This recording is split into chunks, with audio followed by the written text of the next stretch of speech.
Hello friends. उम्मीद है आप सब लोग अच्छे होंगे। तो आज हम लोग मटेरियल इंजीनियरिंग में अपना डिस्कशन फ्रैक्चर मैकेनिक्स की तरफ बढ़ाएंगे।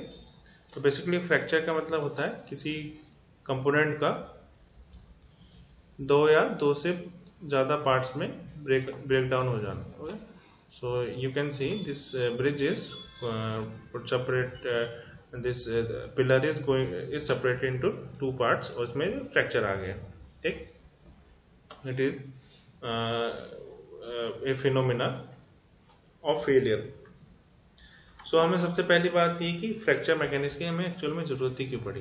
ओके, सो हमने ये पाया है कि जो ब्रिटल मटेरियल्स होते हैं उनमें जो फ्रैक्चर स्ट्रेंथ है, यानी जो स्ट्रेंथ आपको फ्रैक्चर के टाइम पे चाहिए रहेगी, या that is very less as compare to the theoretical calculation, जो कि बेस होती है एटॉमिक बॉन्डिंग एनर्जी के। ठीक तो बेसिकली क्या है कि एटम्स हैं आपके पास, और अगर आपको फ्रैक्चर इसमें इस एटम के लेयर के बीच में फ्रैक्चर करना है, then you need to break this bond.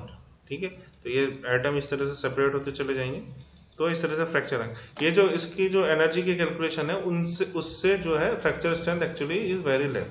Okay, जो हमारी कन्वेंशनल जो डिजाइन प्रोसीजर्स हैं वो जो कि बेस होती है मैक्सिमम स्ट्रेस क्राइटेरिया के, जो हमने थ्योरी ऑफ फेलियर में देखे हैं, तो वो those are not only sufficient. इसमें जो है हमने फ्रैक्चर मैकेनिक्स में हम लोग अप्लाइड स्ट्रेसेस को तो कंसिडर करते ही हैं, उसके साथ में क्रैक्स ऑफ जो मटेरियल पैरामीटर्स हैं, फ्रैक्चर टफनेस वगैरह, उनको भी कंसिडर करते हैं।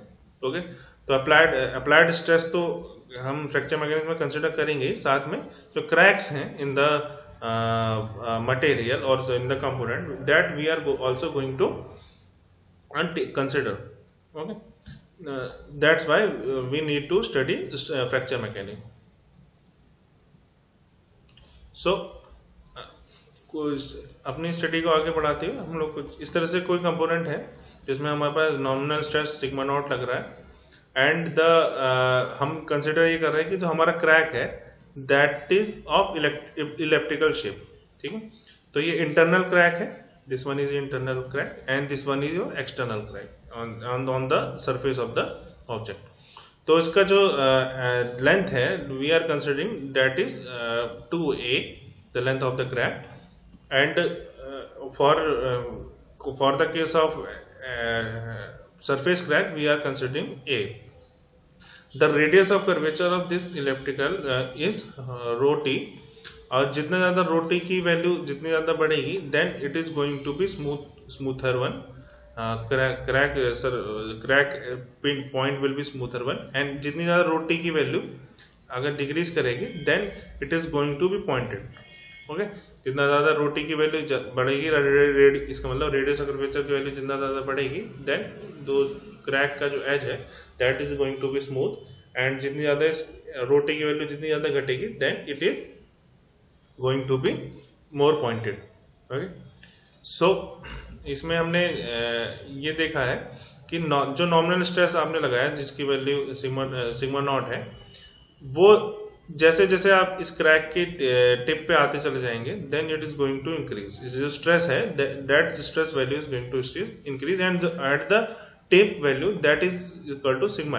ओके, जो सिग्मा एम हम इस फॉर्मूले से दे सकते हैं, sigma m equal to 2 sigma naught a upon rho T की पावर 1/2। ओके, सो इसमें क्या चीज हमें समझ में आ रही है कि sigma M is directly proportional to A की 1/2, यानी and inversely proportional to your 1 upon rho T.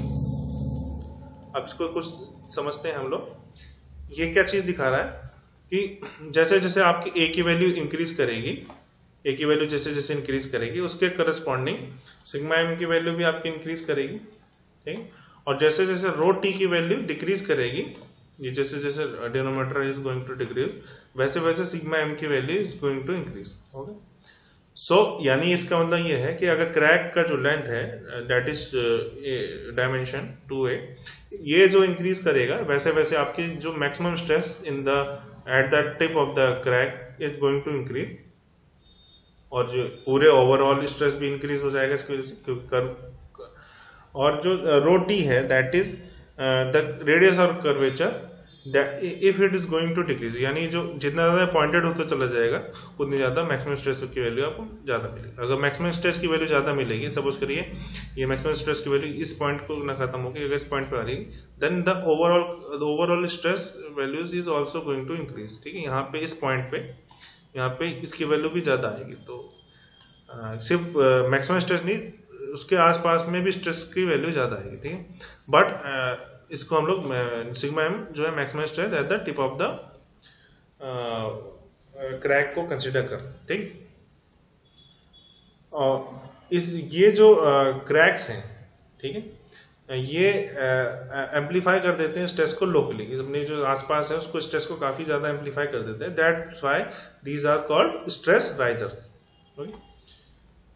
सो कुछ इस तरह से है, कोई क्रैक है तो वो जो आपकी जो स्ट्रेसेस हैं उसको इस तरह से स्ट्रेस लाइंस को, स्ट्रेस फील्ड को इस तरह से एक पॉइंट पे ले आएगा, जिसकी वजह से ये जो एरिया है stress tip of the crack that is going to experience much larger stress value because the stress lines are very dense in this area। जो कि सिमिलरली आप इस तरह से समझ सकते हैं कि एटम्स हैं, अरेंज्ड हैं, जो सिग्मा इज नॉमिनल स्ट्रेस है, but at the crack portion यहाँ पे आप देख रहे हैं कि यहाँ पे स्ट्रेस वैल्यू काफी ज्यादा होगी as compare to your distance one. ठीक है, अगर जितनी ज्यादा दूर जाएंगे उतना ज्यादा नॉमिनल होता चला जाएगा, और जितना ज्यादा आप इससे इस क्रैक पोर्शन से जितना दूर चले जाते हैं उतना ज्यादा नॉमिनल स्ट्रेस जो आपने स्ट्रेस अप्लाई करा है that is in this case is sigma not and in this figure it is sigma, उतना ज्यादा वो उसको अटेंड करता चला जाएगा। ठीक है, but at the localise portion यहाँ पे जो है स्ट्रेसेस, क्योंकि देखिए एटम यहाँ पे जो है ज्यादा स्ट्रेस कंडीशन में, इस वजह से स्ट्रेस ज्यादा है इसमें क्रैक पोर्शन के आसपास यहाँ पे एक्सपीरियंस होगा। ओके, तो जो रेशियो है बिटवीन सिग्मा एम, इसको अगर मैं सिग्मा नॉट को दिखाऊं तो इट विल बी, इसको इस तरफ ले आएंगे, then it will be 2a upon rho T की power 1/2। Okay, this factor is called stress concentration factor. Okay, और हम ये देख रहे हैं कि हम अभी माइक्रोस्कोपिक क्रैक की बात कर रहे हैं, but it is also applicable not only for microscopic crack but also for internal discontinuities, voids, और जो शार्प कॉर्नर होते हैं, ठीक है, नॉचेस होते हैं लार्ज स्ट्रक्चर में, यानी ये सिर्फ एक माइक्रोस्कोपिक फिनोमिना नहीं है स्ट्रेस राइजिंग का, इट इज ऑल्सो, क्योंकि जो हम जिस क्रैक की बात कर रहे हैं अपनी कंसिडरेशन में that is very microscopic, many times it is not also visible with your naked eyes. अगर सरफेस पे भी है आप उसको नेकेड आइज से कई बार क्रैक नहीं दे सकते, that for that you are going to non destructive testing. Okay, just like liquid penetrant test type of thing. Okay, but ये जो है मेजर जो नॉचेस हैं और जो वॉइड्स हैं उनमें भी ये चीज इसी तरह से काम करती है कि वहां पे वो स्ट्रेस राइजिंग का काम करती है। That is called this ratio sigma naught upon sigma m upon sigma naught is called stress concentration factor. Okay, next, अब देखिए इलास्टोप्लास्टिक फ्रैक्चर से मेरा मतलब ये है कि देखिए जो स्ट्रेस राइजिंग की जो फिनोमिना है वो मोर डोमिनेंट होता है ब्रिटल मटेरियल में as compare to ductile material. ऐसा क्यों है? सपोज करिए आपके पास इनिशियल क्रैक फॉर्मेशन हो रही है वो जो कि पॉइंटेड है इस तरह से, अगर ये ब्रिटल मटेरियल हुआ, ठीक है, if it is a brittle material then what is going to happen there, यहाँ पे देखिए पॉइंट के यहाँ जो क्रैक पॉइंट है यहाँ पे स्ट्रेस इस वैल्यू बहुत ज्यादा होगी, ठीक है, और ब्रिटल मटेरियल में प्लास्टिक डिफॉर्मेशन होता नहीं है या फिर ना के बराबर होता है, then the crack is going to be propagate very fast. But in case of ductile material you will experience a phenomena called crack tip blunting। इसमें क्या होगा, brittle material sorry ductile material में that is a elastic region में तो हो गई, साथ में प्लास्टिक रीजन में भी होगा, ठीक है, यानी क्योंकि ductile material is that material which is going to experience both elastic as well as plastic region, ठीक है। सो यहाँ पे अगर ये डक्टाइल मटेरियल है, in that case what is going to happen, यहाँ पे जैसे जैसे यहाँ पे स्ट्रेस वैल्यू ज्यादा आएंगी और यहाँ पे स्ट्रेस वैल्यू ज्यादा होंगी तो यहाँ पे डिफॉर्मेशन स्टार्ट हो जाएगा, ठीक है। अब यहाँ पे डिफॉर्मेशन होगा तो ये स्ट्रेस को, ये जो रेडियस ऑफ कर्वेचर है, यानी ये कर्वेचर है, that is going to increase, और जिसकी वजह से ये लोकली जो है क्या हो रहा है, इसको डिफॉर्म कर देगा, और ये जो पॉइंटेड था आपको रेडियस ऑफ कर्वेचर को इंक्रीज कर देगा, जो पॉइंटेड था that is going to be something smooth, okay. तो it is helping to decrease the stress value in case of ductile material, okay. और क्योंकि इसमें डिफॉर्मेशन आ सकता है, जबकि अगर ये ब्रिटल मटेरियल होता है then it is going to be rapid crack propagation, but in case of ductile material यहाँ पे जो ब्लंटिंग हो जाएगी, यानी ये इसकी जो पॉइंटेड है that is going to smooth, ठीक। This phenomena is called crack tip blunting in case of ductile material. उसके बाद क्या होगा, डक्टाइल मटेरियल के केस में it is going to tear, ठीक है। फिर ये थोड़ा सा टियर होगा, यहाँ पे पॉइंटेड बनेगा, फिर ये जो है आपका स्मूथ बनाएगा इसको, क्योंकि डक्टाइल फ्रैक्चर होने के, तो इस वजह से ductile fracture is not very considered, ठीक है। लेकिन सिग्निफिकेंट ब्रिटल फ्रैक्चर का इसलिए ज्यादा होता है क्योंकि it is going to be catastrophic, यानी बहुत ही तेजी से होगा। दैट्स व्हाई जब हम लोग फ्रैक्चर मैकेनिक्स की बात करते हैं, we are more concern with the brittle material, ठीक है। So one thing is there which is called critical stress. It is very important thing. It is possible so that critical stress required, which is जो critical stress है उससे अगर आपकी stress value ज्यादा है तो brittle material के अंदर then crack propagation is going to be there. Okay? Crack propagation तब होगा जब brittle material के अंदर आपकी क्रिटिकल स्ट्रेस की वैल्यू से ज्यादा आपके पास स्ट्रेस वैल्यू है, ओके। जो क्रिटिकल स्ट्रेस की वैल्यू आप कैसे देंगे, that is given by this formula where sigma c is your critical stress and 2e is your Young modulus and gamma s is your, yes, then sigma c is depending upon the modulus of elasticity of the material and specific energy, specific energy of the surface, ठीक है। जैसे जैसे देखिए जब crack propagate होगा, suppose करिए ये आपका एक कंपोनेंट है,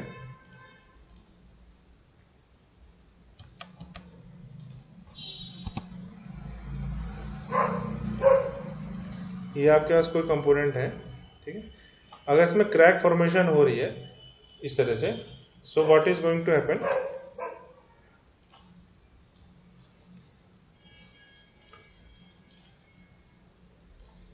कुछ इस तरह से, यहां पे क्या हो रहा है कि यहां पे ये पहले इनिशियली कैसा था, ये कुछ इस तरह से था, और यहां पे क्या हो रहा है, ये क्रैक फॉर्मेशन की वजह से यहाँ पे surface area is going to increase, ये जो एरिया एक्स्ट्रा आ रहा है आपके पास that is going to increase and which is going to increase the specific surface energy of the material, okay, और the component, then that is written here specific surface energy and a is your internal crack के case में a is your half the length of the crack, जो हमने 2a यहाँ पे लिखा है उसकी हाफ लेंथ, और अगर ये एक्सटर्नल क्रैक है then it is a, okay. तो आप एक्सटर्नल क्रैक को, that's why external crack is more critical as compare to your internal crack.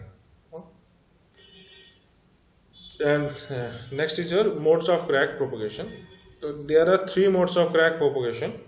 First one is your tensile mode, second is your sliding mode and third one is your tearing mode. Tensile mode में कुछ इस तरह से crack propagate होगा, this is the most important and most applied mode of crack propagation. Second is sliding, इसमें जो है इस तरह से इन प्लेन स्लाइडिंग होती है for crack propagation, and third one is your tearing, ठीक है। ये कुछ इस तरह से इन प्लेन ही है, but perpendicular to each other है, जो surface is going to move. So इस तरह से हम लोग हमारा जो क्रैक है वो प्रोपोगेट होता है। इसमें ज़्यादातर जो है वो है tensile mode of crack propagation, ठीक है, मोस्ट सिग्निफिकेंट है। अब एक इंपॉर्टेंट चीज आती है fracture toughness, which is also called stress intensity factor, which is written in your syllabus also, stress intensity factor is basically given by Kc. Basically it is a property, क्योंकि ये toughness है, it is a material measure of material resistance to brittle fracture when crack is present, ठीक है। ये कोई crack अगर present है आपके पास तो उसमें रेजिस्टेंस करेगा आपका ब्रिटल फ्रैक्चर को, that is given bye Kc, ठीक है। और ये डिपेंड किस चीजों पे करता है, एक तो y पे डिपेंड करता है, that is your dimensional parameter, ठीक है। यानी इसमें कुछ वैल्यू होगी, 1 होगी या फिर 1.1 होगी, जनरली ये 1 ही रहती है, लेकिन कई बार 1.1 या भी इस तरह से रहेंगी, जो कि डिपेंड करती है आपके क्रैक के और स्पेसिमेन की ज्योमेट्री पर, ठीक है। क्रैक का शेप कैसा है, इलिप्टिकल है कि आपका पॉइंटेड है, किस तरह का है क्रैक, उस पर डिपेंड करेगी। और शेप ऑफ द ज्योमेट्री, मतलब जो स्पेसिमेन है जो आपका, जिस पे आपके स्ट्रेसेस लग रहे हैं, उसके ज्योमेट्री कैसी है और किस तरह से आपने लोड लगाया इस चीज पर, ठीक है। And sigma c is your critical stress and a is your crack length, ठीक है। और हाफ, और एक्सटर्नल क्रैक के केस में half of the sorry in case of internal crack that is half of the length of the crack, and in case of external crack that is all equal, ठीक है। The unit of fracture toughness is megapascal under root m। जब इसको हम लोग first mode यानी जब tensile mode में देखते हैं, then the formula will become K1C। This one is showing you that the mode of failure is first one, यानी टेंसाइल मोड में इसका फेलियर हो रहा है। And y is your, I already told, this is your dimensional parameter, sigma is your critical stress value, and a is your crack length, half in case of internal crack, and a equal to a in case of external crack। और ये जो depend करता है, it is depending upon the temperature, ठीक है, strain rate और microstructure, जो उसके माइक्रोस्ट्रक्चर कैसा है उसका, उस चीज पे डिपेंड करता है। So this is a very important property of the material. जी रेजिस्ट, जितनी ज्यादा ये वैल्यू होगी उतना ज्यादा ये ब्रिटल मटेरियल के अंदर केसी की वैल्यू जितनी ज्यादा रहेगी, it is showing that the material resisting to the brittle fracture in case, okay. ये कुछ वैल्यू दे रखी है K1C की, ठीक है, मोड 1 के लिए आपके फ्रैक्चर टफनेस की। आप ये देख सकते हैं कि इसमें मेटल्स की जो है फ्रैक्चर टफनेस इज लार्जर, ठीक है, 14 है या 50 के आसपास है। जैसे जैसे आप पॉलीमर में देखेंगे तो इट इज वेरी लेस, ठीक है, और कंपोजिट्स में देखेंगे तो it is very in 0.0008, okay, in this उसमें आएगी, ठीक है। तो दैट्स वाई जो मेटल्स जो है हमारे, that is showing ductile type of fracture, ठीक है, यानी वो ज्यादा रेजिस्ट करेंगे क्रैक प्रोपोगेट होने के लिए। जबकि कंपोजिट्स हैं, दैट इज, उसमें क्रैक अगर फॉर्म हुआ then it is going to be rapidly, okay, क्योंकि रेजिस्टेंस को शो कर रहा है फ्रैक्चर टफनेस आपकी, okay. Next we are going to discuss a very important theory which is called Griffith criteria. तो देखिए उन ग्रिफ्थ क्राइटेरिया में ग्रिफ्थ ने ये बोला कि हमारा जो क्रैक है वो क्यों प्रोपोगेट हो रहा है, ड्राइविंग फोर्स क्या है हमारे क्रैक के प्रोपोगेट होने के लिए। तो हमने ये देखा कि जब भी कोई चीज होती है तो इट इज गोइंग टू, हमारी कोई भी फिनोमिना है that is going to be stable state में आने की कोशिश करेगा कोई भी चीज। तो एनर्जी स्टेबल स्टेट में कब आता है, जितनी ज्यादा एनर्जी कम होगी उतना ज्यादा वो कोई भी जो है phenomena it is going to be more stable, ठीक। तो एनर्जी डिक्रीज होगी तब then crack propagation can be possible, ठीक है। क्रैक प्रोपोगेशन तब ज्यादा पॉसिबल होगा जब हमारी energy is going to decrease, okay. So the mechanical energy which is component whose component is strain energy and external work, ये जब डिक्रीज होगी then the crack propagation can be possible. इसमें क्या है, हमारा कोई कंपोनेंट है, इसके लिए हमने कंसिडर करा है कोई कंपोनेंट है जिसकी जो क्रैक है उसकी जो लेंथ है that is 2a and the thickness of this component is B, capital B, and Young modulus is given by E, and you are going to apply sigma stress in this component. Okay, so in uncracked और cracked plate में mechanical energy of अनक्रैक्ड plate देखेंगे, mechanical energy for cracked plate देखेंगे, उनका difference निकालेंगे। तो इससे हमें क्या मिलेगा, the change in energy of mechanical energy, जो हमारी कंपोनेंट जो है अनक्रैक्ड से क्रैक्ड में गया, अनक्रैक्ड से क्रैक में गया, देन ये चेंज इन एनर्जी कितनी हुई, that is given by this formula. ये इसका डेरिवेशन नहीं है आपके उसमें, बट इट इज नेगेटिव। ठीक है, तो pi sigma square, sigma is your stress applied stresses and A is your length of the half of the length of the internal crack and B is your width of the component। ठीक, और इसमें हमने क्या consider करा है, ये जो crack है that is through out the component, यानी ये पूरे के पूरे जो है इस कंपोनेंट में अंदर तक, मतलब जहां तक ये B लेंथ है उतनी लेंथ तक ये गया होगा। E is your young modulus। तो ये एक चीज बड़ी इंपॉर्टेंट चीज इसमें ये चीज देख रहे हैं आप लोग की, देखिए ये अगर क्योंकि एनर्जी कम हो रही है, minus is showing energy going to decrease, तो ऐसा होना चाहिए कि अगर छोटी से छोटी वैल्यू भी हो सिग्मा की, और क्योंकि हर सरफेस में कोई ना कोई या फिर इंटरनली कोई ना कोई माइक्रोस्कोपिक लेवल पे देखेंगे तो कोई ना कोई small crack will be there. ठीक है, और stresses are also present in the component, कुछ ना कुछ स्ट्रेस पड़े होंगे, देन जितनी भी छोटी वैल्यू हो ए और सिग्मा की, दो क्रैक प्रोपोगेट होते रहना चाहिए। ठीक है, ये चीज दिखा रहा है, बट हमें पता है कि ऐसा नहीं होता, तो उसको एक्सप्लेन करने के लिए हमारे पास है सरफेस एनर्जी। यानी होना क्या चाहिए था कि जैसे ही हल्का सा भी स्ट्रेस मिले और छोटा सा भी क्रैक मिले तो क्रैक प्रोपोगेट हो जाना चाहिए था, क्योंकि एनर्जी डिक्रीज हो रही, बट ऐसा नहीं होता है। उसको एक्सप्लेन करने के लिए हमारे पास है सरफेस एनर्जी के लिए। सो सेम, तो ये इसी में देखें हम लोग, तो हमारे पास जो क्रैक है that is of length two b and the width of the component is b. Okay, then the surface area of this lower side will be 2a into b, okay?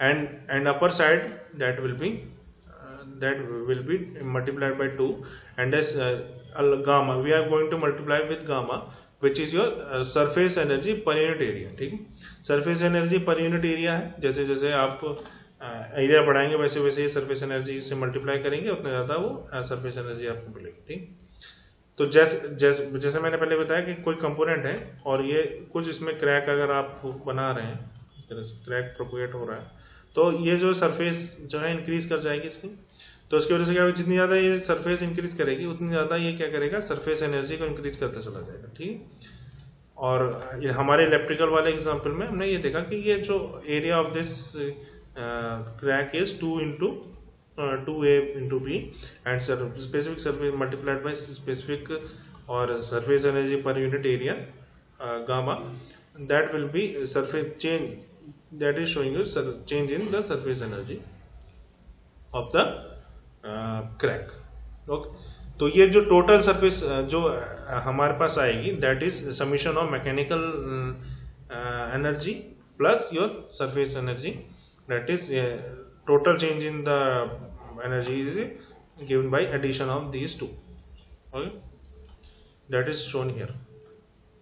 अब हम अगर एक कर्व बनाए between energy, okay, delta, this is not written something here, that is delta U energy versus A, यानी crack length. Okay, so this portion will be linear, ठीक, क्योंकि इसमें directly proportional है, जो energy is directly proportional, so this will be going to be like this linear one. and this mechanical energy, because it is a negative sign here, and it depends on a square. Okay, so this curve, the curve of this will be like this. Okay, decreasing curve, and summation of this will be total energy, that is there will be something like this. Okay, so हमें इसमें क्या दिख रहा है, इसमें ये दिख रहा है कि अगर क्रैक, ये हेड ग्राफ किसके बीच में, एनर्जी है वर्सेस क्रैक लेंथ के बीच में, तो हमें इसमें ये दिख रहा है कि अगर हम इस जगह पे, यानी क्रैक, आपके पास क्रैक यहाँ पे ए के बराबर है, A1 है यहाँ पे, तो सपोज करिए ये A1 क्रैक है, तो यहां से आगे बढ़ने के लिए, क्रैक को बड़ा होने के लिए आपको इस तरफ बढ़ना पड़ेगा। यहाँ पे क्या करना पड़ा, एनर्जी को इंक्रीज करना पड़ा, ठीक। बट आफ्टर AC, अगर आपके पास क्रैक लेंथ A2 है और क्रैक को प्रोपोगेट होना है, then the energy is going to decrease. Okay, यहाँ पे इंक्रीज करेगी एनर्जी और यहाँ पे डिक्रीज करेगी, और मैक्सिमम जो है AC पे आएगा। तो ये जो चीज है, इसकी वजह से अगर कोई क्रैक AC से छोटा है, then the crack is not going to grow. Crack AC से छोटा है, then it is not going to grow. But if some crack length is such like that, it is more than AC, then the crack can easily going to grow. ठीक है, crack की length बढ़ेगी। अब मुझे ये पता करना है कि ये AC की वैल्यू कितनी होती है, ठीक है। उसके लिए हमें क्या करना पड़ेगा, टोटल एनर्जी क्या है उसको डिफरेंशिएट कर देंगे डेल्टा ए से, और कोई 0 पे रख देंगे एट AC, ठीक। So it is after doing that, आप करके देख सकते हैं, then you are going to find AC equal to 2E gamma divided by pi into sigma square. Okay, ये आपके क्रिटिकल क्रैक लेंथ की वैल्यू आ गई। Okay, so if we are going to draw the graph between AC and sigma, okay, AC and sigma की stress value and AC के बीच में आप graph draw करेंगे, then it will be something like this। okay, so ये क्या चीज दिखा रहा है, अगर कोई ये जो कर्व है, it is going to divide this region into two parts, one is your unsafe part and second is your safe part. Okay, तो ये क्या दिखा रहा है, अगर आपकी सपोज करिए आपने अप्लाइड स्ट्रेस की वैल्यू ये है, तो आप इस तरह से इस कर्व पे टच करेंगे, then it is showing that इस स्ट्रेस के लिए आपके AC की वैल्यू ये है, और कोई क्रैक की वैल्यू इससे ज्यादा है, ठीक है, इस स्ट्रेस पे किसी आपके पास क्रैक की वैल्यू क्रिटिकल, ये तो क्या पता चला आपको, इससे आपको पता चला क्रिटिकल क्रैक साइज की पता चला। अगर कोई किसी रीजन की वजह से इस AC से अगर आपकी क्रैक की लेंथ ज्यादा है, then the crack that will be going to in this region, ठीक है, अनसेफ रीजन में, और क्रैक प्रोपेगेट कर जाएगा। और अगर कोई क्रैक की वैल्यू इससे कम है, तो दैट विल बी यहाँ इस स्ट्रेस वैल्यू के लिए, that is then it the value critical crack की जो लेंथ है, that is less than critical crack size, then the crack is not going to propagate, ठीक है। तो ये जो ग्रिफ्ट फॉर्म फिनोमिना क्राइटेरिया है, वो हमें क्या बता रहा है कि आपका क्रैक का साइज जो है गिवन स्ट्रेस के लिए कितना होना चाहिए कि वो प्रोपोगेट हो पाए, ठीक है, क्रैक प्रोपोगेट हो पाए। तो ये चीज जो बताने का जो काम है, that is given by your Griffith criteria. Similarly आप देख सकते हैं कि गिवन क्रिटिकल उसके लिए आपकी स्ट्रेस वैल्यू कितनी हो सकती है, देन आप दोनों तरह से इसको देख सकते हैं। गिवन स्ट्रेस के लिए आपके पास क्रिटिकल क्रैक साइज कितना हो सकता है, या फिर critical given critical crack size के लिए करस्पॉन्डिंग आप कितनी मैक्सिमम वैल्यू उसमें लगा सकते हैं, ठीक है। तो ये जो है आपको ग्रिफ्ट इक्वेशंस हैं, इसके अकॉर्डिंग आपको मिलेगी। सब सिग्मा इधर चला जाएगा and AC will be down 1, then ये स्ट्रेस के टर्म्स में है, and this will be in terms of critical size of the fracture. एक इंपॉर्टेंट चीज यहाँ पे ये है कि जो हम यहाँ पे A लिख रहे हैं, वो मैं फिर से रिपीट कर रहा हूँ, but it is very important. ये जो हमारा A है, that we are taking half in case of internal crack,